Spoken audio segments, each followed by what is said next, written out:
All right. So in this presentation, we're going to go over negotiating 101. So we've got to the point where we've gone through the process call, we've made the offer, and now they've said no. So what do we do? So first thing, we're never going to live negotiate. So we don't go back and forth with them and just say, oh, can you do this? Can you do that? Right? We're always going to go back to the underwriters. They're going to be the wall. So the way you want to position the negotiation is that you're going to be on their side, right? You want to frame it as you and the seller versus the underwriters, and you're doing your best to help get to their number. So the concept, why negotiation already won or lost before you make the offer. So people decide emotionally. They then justify with logic later. So motivation is the lever. Price is just the number they put on their feelings. So with that being said, we always want to get an understanding of why they're looking to make this decision from an emotional perspective, not just from a money perspective. Again, we never live negotiate. So you're never going to go, again, in real time, you're going to go put them on hold, go back to the underwriter, and then come back to them with another offer. We already talked about same side selling. You're not the opponent. You don't want to feel like it's you versus them butting heads. You want to feel like it's collaborative and you're trying to get them the best price possible, but it's the big bad underwriter that's not giving them the number that they're looking for. So you're fighting for them and with them to get a better number. So always remember that motivation is going to trump price always. And that's why we spend so much time focusing on motivation in the process call. You never accept their first offer, or if you do accept their first counter, you have to provide a feeling to them that they really won. So let's say it's a really great price and you're worried that they're going to go get another offer or whatever else. You have to act like they really forced their hand and pushed you up. So that's something that we could drill on and work on. Silence after the offer is powerful. So once you make your number, you shut up. If it takes them 2 minutes to respond, you stay silent for the whole 2 minutes. And it's going to feel awkward. You're going to want to fill the silence, but don't. Once you make the offer, that's the end of the sentence. You don't make the offer, say, we're going to offer you 47,542. And the reason for that is the condition, blah, blah, blah, whatever. All that goes on before we make the offer. So you build up to it, you make the offer, then you shut the hell up. Always confirm before going back. So you always want to confirm with the seller, like, hey, if I go back to the team and I can get this approved, you're ready to move forward, right? And they say yes, then you go back. Never do like some one massive jump to get to their number. You want to incrementally go up. And the reason we want to do this is because we don't want to feel like we're just giving up the money easily, because they're going to get the sense of, oh, that was pretty easy. Maybe someone else will offer me more money. And then you want them to close themselves. So how do you negotiate? So what you're going to do is you're going to present the offer. You drop the odd number. You stay silent. You let them react. They shouldn't be happy with this first number. So you almost want them to say no, or you definitely want them to say no to the first offer, and then you start the negotiating process, right? Then we'll work on incrementally going up. We'll work on reiterating the benefits of selling to someone like us. We'll talk about the rehab. We'll talk about what it would allow them to do emotionally. So there's a number of different ways to go about that, and we'll drill that out as well. Number two, you want to get on their side. You say, hey, I'm on your side here. The good news is they have approved the property and the hard part's over. Now it's about just making the numbers work. Now, obviously, you're going to say that, but you want them to feel that as well. You don't want to say this in a disingenuous way or have them feel like you're just BSing, because it is you and them versus the underwriter. Next, you want to just ask them, where they need to be. Now, before you ask them where they need to be and putting them back on hold, you want to reiterate why the team came with their numbers. You want to talk about the condition of the property, the things that they told you. You want to talk about what it would allow them to do. You don't just want to say, like, make the offer, and then they say, I want more. And you say, hey, let me go back to the team. You want to be like, okay, I thought you might say that. I actually talked to the team and I wanted to get a better understanding of why they came in where they did, and then you justify. Then after all that, and we'll get into this in later slides, after all that, then you put them back on hold and you go back to the team, and then you'll kind of play the game of going up a little bit. They hopefully come down, so on and so forth, until you can get them to the get them to the close. And this is just kind of like the line that you would say, If they can come up to that number, are you ready to move forward today? Right? And if they say no or whatever else you want to add, you want to dig. We always want to dig and understand why. You want to listen for breadcrumbs. The same thing we do in all the rest of the calls. That doesn't change once you negotiate.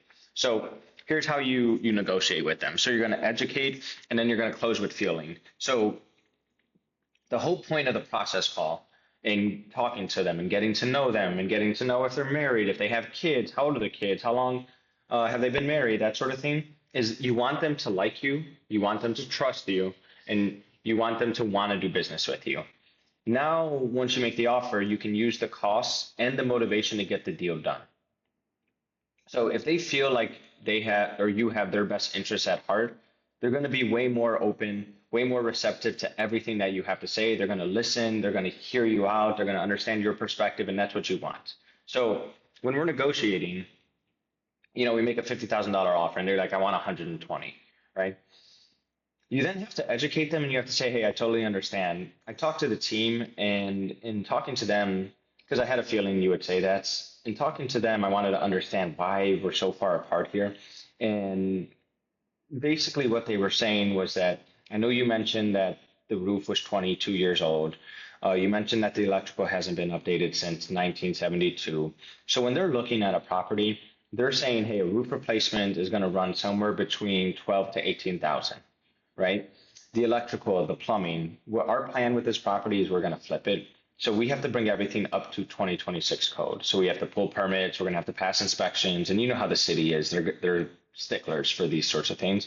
So we're talking between electrical, probably like 8 to 15 to update everything.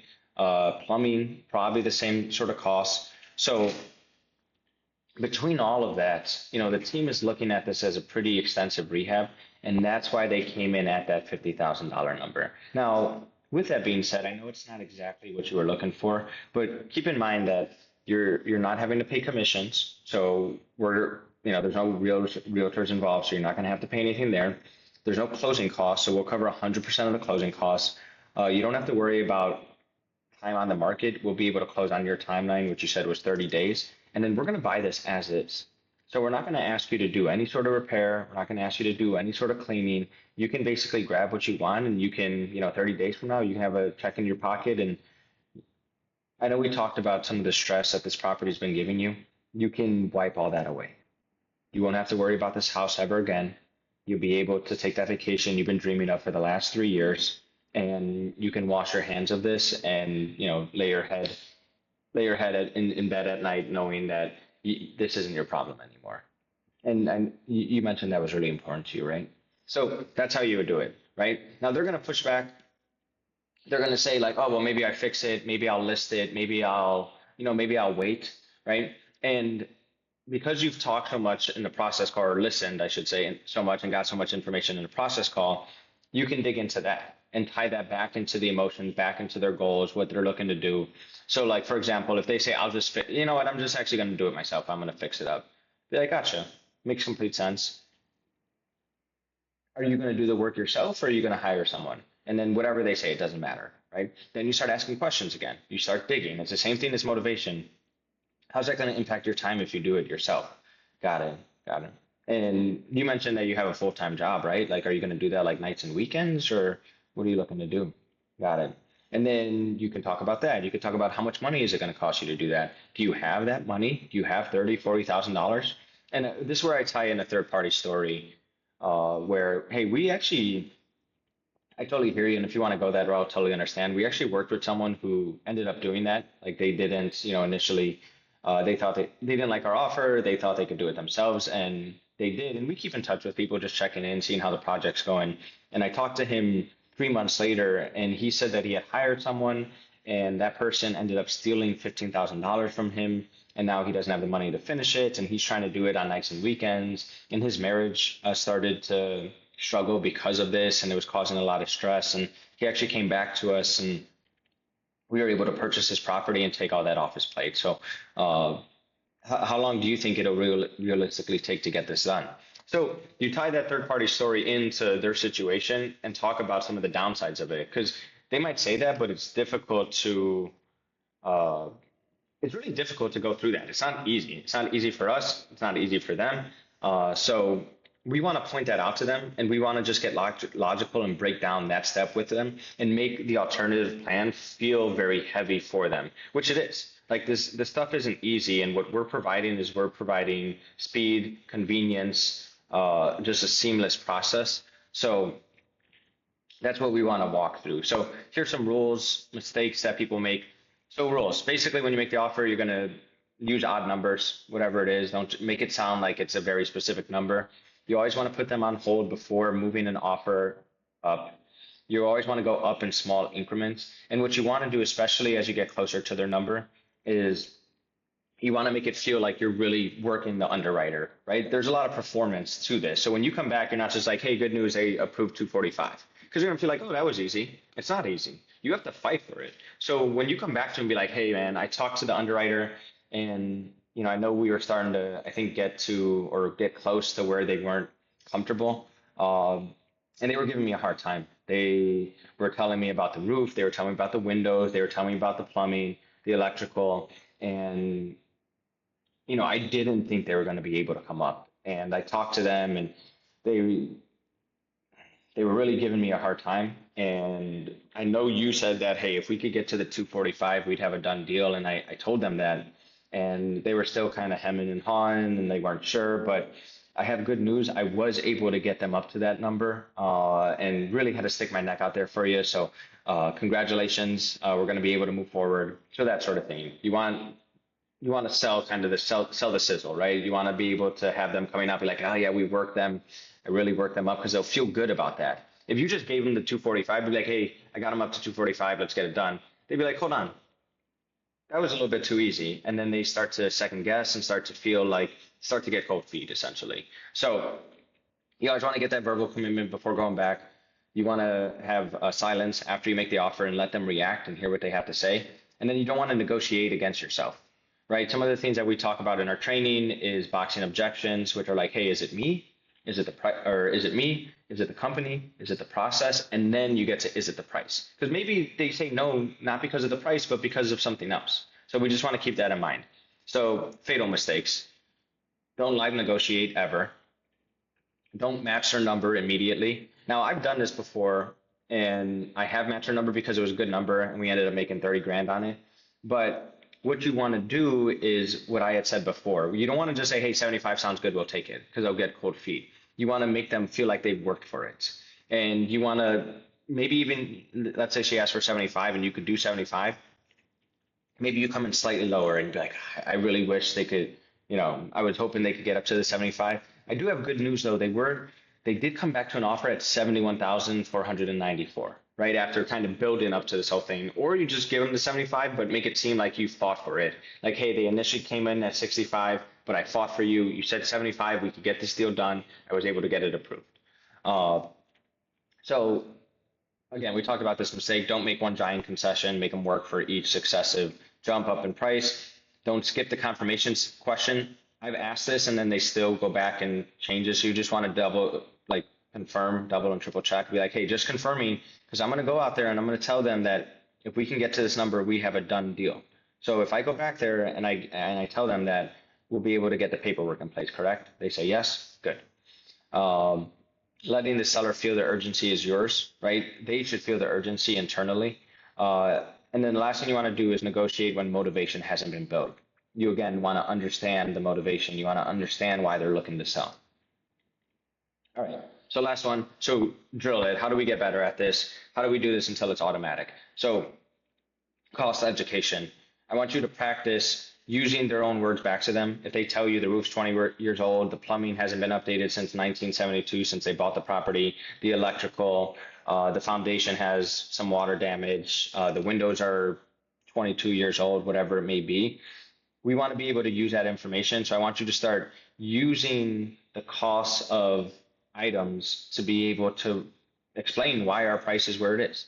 Next, we have cost education that, hey, you're saving on realtor commissions. There's no closing costs. There's no repairs, no cleaning. This is what you walk away with in your pocket. And what we want to do is use that and then tie it back into motivation. So again, motivation trumps all. So with the negotiation, it's like, hey, like obviously that's, that's a cost, but more importantly, what we're going to be able to do is we're going to be able to get this off your plate where you don't have to deal with a tenant call ever again. You don't have to deal with waking up at 2 a.m. and someone telling you that there's water coming in through the ceiling. You don't ever have to deal with getting ripped off by a contractor. These are all things that are going to be in your past, and we'll be able to get this off your plate in the next 30 days. So that's how you want to set it up, and that's why you want to go back to the emotion. So lastly is just the triple check. We talked about this a bunch, and then we talked about when the seller comes back and starts like saying like, oh, I'll just fix it up, or I'll list it with the realtor, right? Same thing with the realtor. It's like, yeah, I mean that's an option. You can do that, but I know you mentioned that speed was important to you, and I know with realtors, it's going to take somewhere between 60 to 90 days on the short end, if not longer. And you're still paying costs during that time. You have to pay realtor commissions. You're going to have to pay closing costs. We take care of all that for you. This is going to be the simplest process you'll ever have in terms of selling the house. And I know you mentioned that's important to you. So is it me that you don't want to work with? And they say, no, no, no, Brendan, you were great. Is it the company? No, the company's great. Is it the process? No. Like, okay, so is it the price? Yeah, it's just the price. And sometimes like on price, they don't need a ton more, like 5, 10, 15 grand more that we can do, and then we can lock up the deal. So that's how you negotiate. This is how you drill it out in working on explaining it, working on recapping motivation and tying it back in. So that's basically the approach to negotiating. If you have questions, let me know.